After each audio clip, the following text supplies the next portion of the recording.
The Quebec Liberals are spearheading a call for action. They're advocating for a parliamentary commission to address the pressing issue of flood zones and the protection of homeowners. Their proposal aims to tackle the challenges faced by residents living in flood-prone areas, offering potential solutions to mitigate risks and safeguard communities. Virginie Dufour is the Liberal MNA representing the riding of Milles-Iles and the official opposition critic for housing. Madame Dufour, welcome to the program.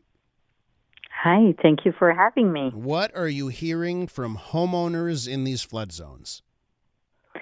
Well, in 2017 and 2019, I was in the front line as a city councillor.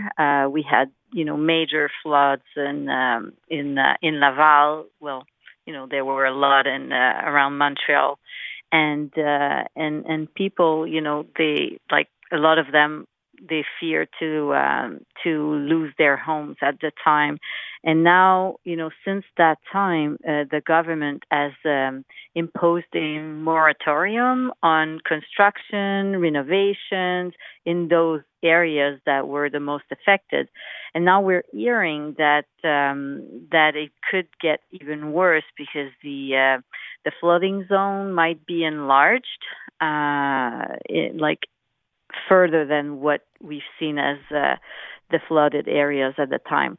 So it's really worrisome because we've seen Desjardins, the bank, their recent decision to stop funding mortgages in these areas, the ones that were, that were like in the 0-20 years zone, flooding zone. But we're afraid that insurance companies or other banks might follow, and they might follow eventually in the enlarged zone as well. So, we're afraid that we might see actually people losing their homes and neighborhoods that might get deserted.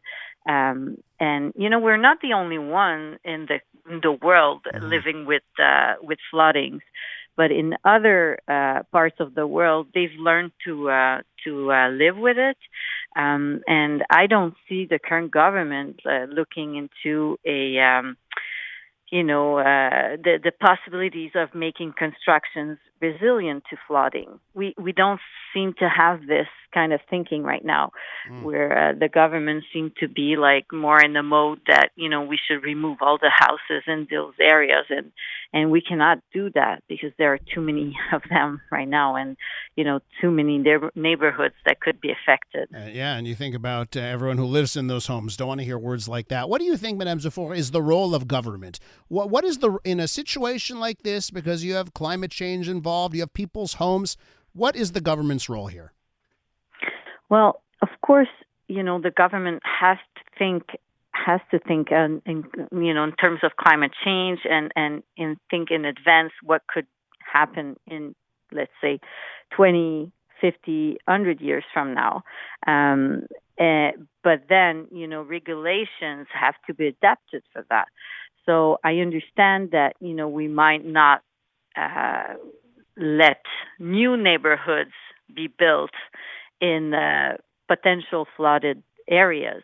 However, we have to learn to live with the ones that are already built.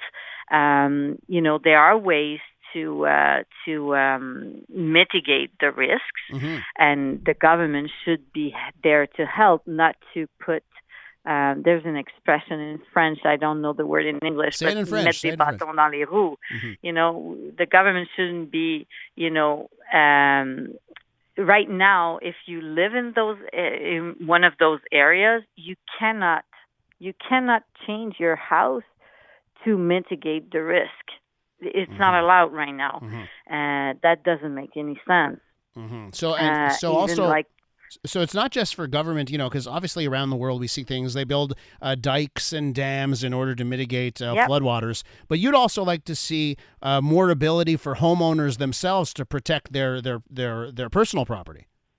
Yeah, there are a lot of them that would like to be able to do that right now, and they cannot. It's been like that for almost 5 years now, that people cannot do anything with their homes in the flooded areas of 2019 doesn't make any sense. And if you're a municipality and you want to build, a dike, you cannot do it either right now. It's really complicated. They've allowed only a few cities to do it, but like I said, it doesn't seem that the government is in a way of thinking that finding innovative solutions to mitigate the risks. We have to learn with those floodings, and it doesn't seem we're going that way right now. You're calling for a parliamentary commission. So what do you think a parliamentary commission can accomplish that can't be that can't be done otherwise?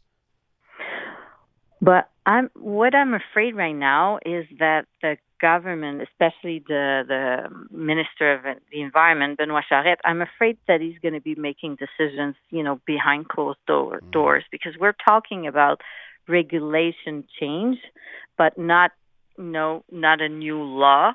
When there's a change of law, it's done in a parliamentary commission, but a regulation change, no, it's really done only, by a few people, and, the elected officials are not part of the discussion.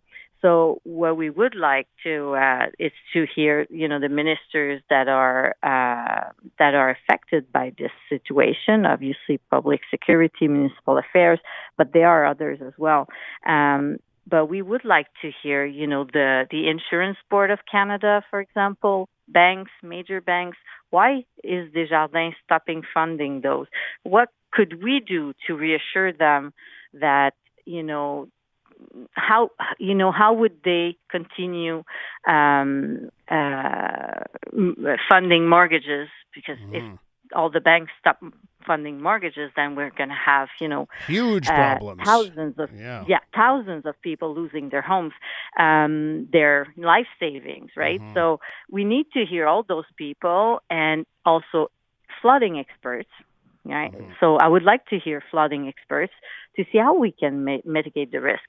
In Laval, we're in a, let's say, there was a negotiation with the old government at the time for I'm not sure how to say that, but the quotations of the flooding, like the mark for if it's considered a 20 years or a 100 years possibility. So the calculations were really, really complex to do, and we hired an expert, and it cost us at the time more than $1 million just for one river. So I cannot imagine, the people at the Ministry of Environment doing that for all the rivers in all the province and being right. I'm afraid that it's too complex. Yeah, it seems like a monumental task. Madame Dufour, we have to leave it there. It's great touching base with you. Thanks for joining us. Thank you very much for having me. Virginie Dufour. Yeah, you too, Madame Dufour. Virginie Dufour is the Liberal MNA for Milles-Iles and the official opposition critic on housing.